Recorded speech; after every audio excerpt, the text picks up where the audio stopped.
الحمد لله نحمده ونستعينه ونستغفره ونؤمن به ونتوكل عليه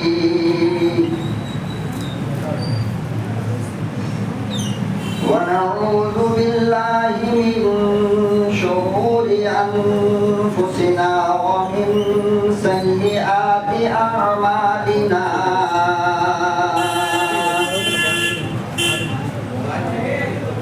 من يهده الله فلا مضل له ومن يضلله فلا هادي له ونشهد أن لا إله إلا الله وحده لا شريك له ونشهد أن سيدنا ونبينا وشفيعنا وحبيبنا وطبيبنا ومرشدنا ومولانا محمدا عبده ورسوله أرسله بالحق بشيرا ونذيرا وداعيا إلى الله بإذنه وسراجا منيرا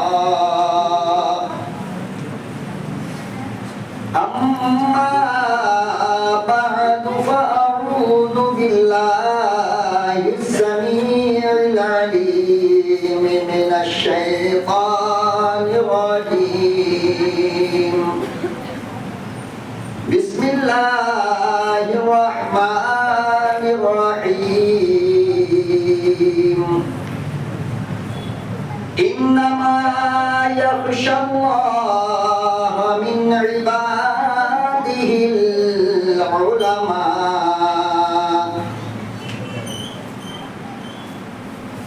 صدق الله مولانا العلي العظيم وبلغنا رسوله النبي الكريم ونحن على ذلك من الشاهدين والشاكرين والحمد لله رب العالمين. درود شریف پڑھنے اللہم صلی علی سیدنا محمد وعلی آل سیدنا محمد وبارک وسلم. اللہم صلی علی سیدنا محمد وعلی آل سیدنا محمد وبارک وسلم.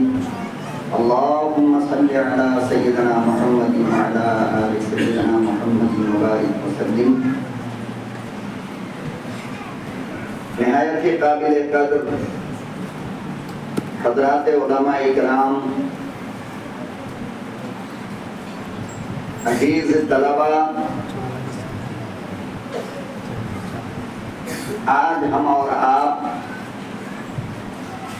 یہاں ایک مختصر سے پروگرام کے لیے حاضر ہوئے ہیں اور اس کے متعلق جتنی باتیں ہونی چاہیے تھی اکابرین علماء نے، جو اس امت کی سب سے عظیم شخصیات ہیں، مختلف انداز میں اپنی اپنی باتیں انہوں نے آپ تک پہنچائی ہے. چونکہ میں آپ کے اس پروگرام میں ضمناً آیا ہوں، باضابطہ نہیں آیا ہوں. باضابطہ آیا تھا مولانا تنویر صاحب کے جلسے کے لیے، تو مولانا نوشاد صاحب بڑے ہوشیار آدمی ہیں. ان کی عمر زیادہ ہوتی جا رہی ہے اور تجربات بھی بہت زیادہ ہوتے جا رہے ہیں. اللہ تعالیٰ ان کی عمر میں عافیت صحت کے ساتھ برکت عطا فرمائے. بہرحال چند باتیں مختصر سے وقت میں آپ سے کرنی ہے اور وہ یہ کہ دیکھو اسلام دین فطرت ہے اور آزادی ہر انسان کا فطری اور بنیادی حق ہے.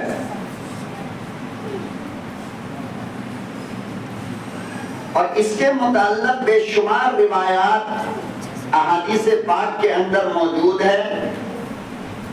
کلام مقدس کی بے شمار آیات اس پہ دلالت کرتی ہیں کہ انسان کی فطرت کے اندر اللہ نے آزادی رکھی ہے اور آزادی یہ اس کا بنیادی حق ہے, اسے کوئی چھین نہیں سکتا. اسلام کی آمد سے پہلے اس دنیا کے اندر دو طرح کے لوگ تھے. ایک وہ جو دنیا پہ اپنی حکمرانی کا تسلط چاہتے تھے, مالی اور معاشی اعتبار سے مضبوط ہونے کی بنیاد پر دوسروں کو اپنا غلام بنا کر رکھنا چاہتے تھے. اور ایک وہ لوگ تھے جو مالی اور معاشی اعتبار سے کمزور ہونے کی بنیاد پر ان کی حاکمیت کو قبول کرنے کے لیے تیار تھے. یعنی دل ان کا نہیں چاہتا تھا کہ میں کسی کا محکوم بنوں, مگر اپنی کمزوری کی وجہ کر یہ ان کے محکوم بنے تھے. نتیجہ یہ ہے کہ جن کے دلوں میں بادشاہت کا شوق تھا, جن کے دلوں میں انانیت کا جذبہ تھا, دل کے اندر شہنشاہیت پنپتی تھی, یہ ایسے کمزور لوگوں پر ہر وہ ظلم کرتے تھے جسے دیکھ کر انسان تو انسان حیوان بھی شرما جائے. مثال کے طور پر ان کی نگاہوں میں تمام کے تمام حقوق کی ملکیت صرف اور صرف مردوں کے لیے تھی. عورتوں کا کوئی مقام اور عورتوں کی کوئی حیثیت ان کے پاس نہیں تھی. چنانچہ روایتوں میں آتا ہے, آپ نے علماء سے بھی سنا کہ جب ان کے گھروں میں لڑکیاں پیدا ہوتی تھی تو ان کو زندہ درگور کیا جاتا تھا, اور جب ان کے گھروں میں عورتیں ماہواری کی ناپاکی کی حالت میں ہوتی تو ان کو گھروں سے نکال کر جنگلوں میں درختوں سے باندھ دیا جاتا تھا کہ یہ اس لائق نہیں ہے کہ اس گھر کے اندر رہے, یہ منحوس ہے. اب آپ بتاؤ یہ اس عورت کی آزادی پر قدغن لگانا تھا یا نہیں؟ یہ حاکمیت اور شہنشاہیت اور آمریت تھی یا نہیں؟ اسلام آیا.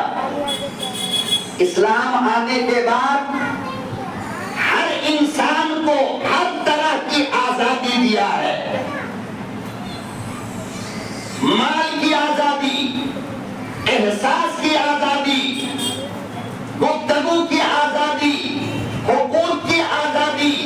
میرے محترم, دنیا کی تاریخ میں یہ پہلا مذہب ہے جس نے ہر انسان کو ہر طرح کی آزادی دیا ہو. اس کے علاوہ دنیا کے کسی مذہب کے اندر آزادی کا تصور نہیں پایا جاتا ہے. یہ صرف مذہب اسلام کی دین ہے. اور کتنی آزادی ملی جانتے ہو؟ امیر المؤمنین خلیفۃ المسلمین سیدنا فاروق اعظم رضی اللہ تعالی عنہ جب خلیفہ بنے اور پہلا جمعہ تھا, منبر رسول پر کھڑے ہوئے بیان کرنے کے لیے, تو پچھلی سب سے ایک دیہات کا دیہاتی کھڑا ہو گیا اور کہنے لگا, امیر المؤمنین میں آپ کی تقریر سننا نہیں چاہتا. ہے کوئی اس مجمع میں جو کھڑا ہو کر کہہ دے مولانا جمیل میں تیری تقریر سننا نہیں چاہتا, میری کچھ شرائطیں ہیں؟ آپ اندازہ لگاؤ وہ کیسا خوبصورت دور رہا ہوگا اور وہ کتنی آزادی لوگوں کے اندر اپنے گفتگو کی رہی ہوگی, اور وہ کیسی آزادی اسلام نے ان کو دیا ہوگا کہ 22 لاکھ منبر رسول پہ کھڑا ہے. ارے وہ حکمراں کہ جس راستے سے گزرا آج تک اس راستے سے شیطان نہیں گزرتا ہے. وہ حکمراں یہ جو فرش پہ بولے عرش والا قرآن بنا دے.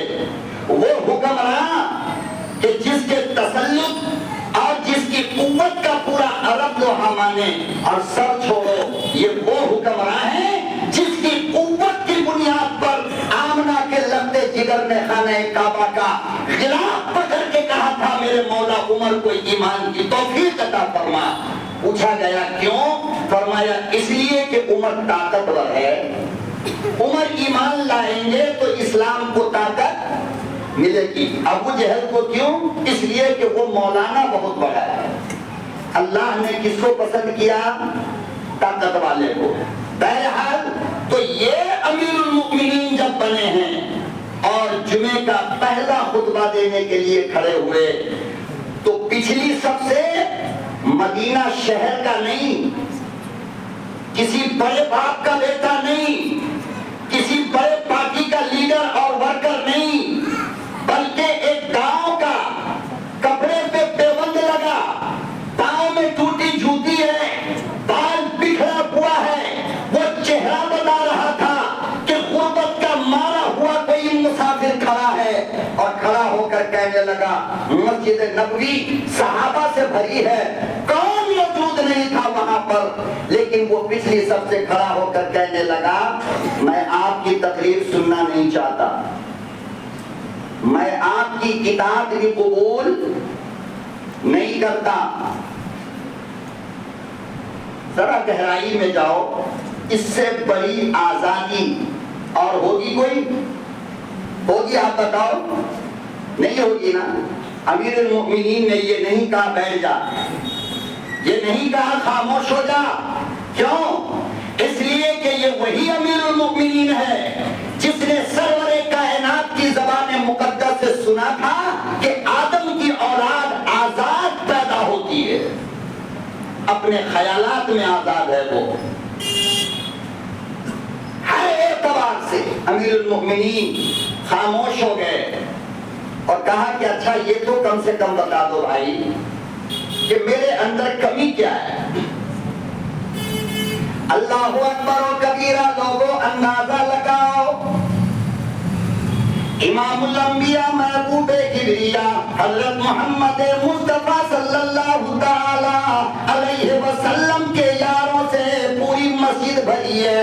امیر المؤمنین کی پوری فوج موجود ہے, امیر المؤمنین کا طاقتور قلم موجود ہے, امیر المؤمنین کی طاقتور زبان موجود ہے. اگر اشارہ کر دے اس کی خیر کوئی نہیں.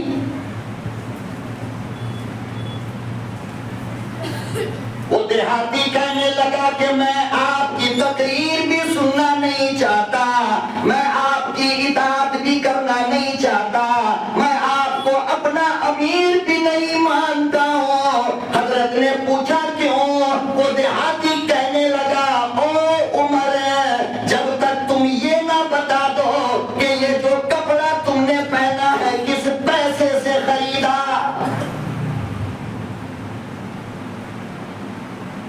امیر المؤمنین جب تک تم یہ نہ بتاؤ گے کہ اس کپڑے کی سلائی تم نے کس پیسے سے دی, اگر بیت المال کا پیسہ ہوگا قیامت تو آ جائے گی, تجھے میں اپنا امیر نہیں مانوں گا.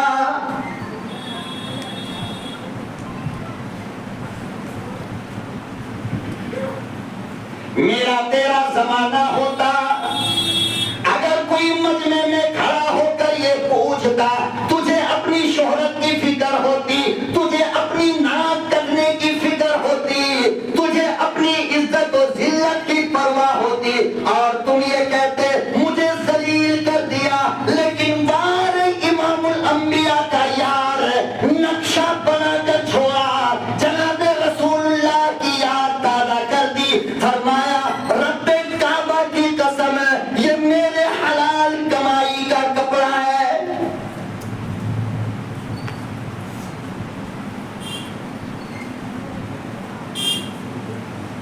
فرمایا او اللہ والے, جس دن سے میں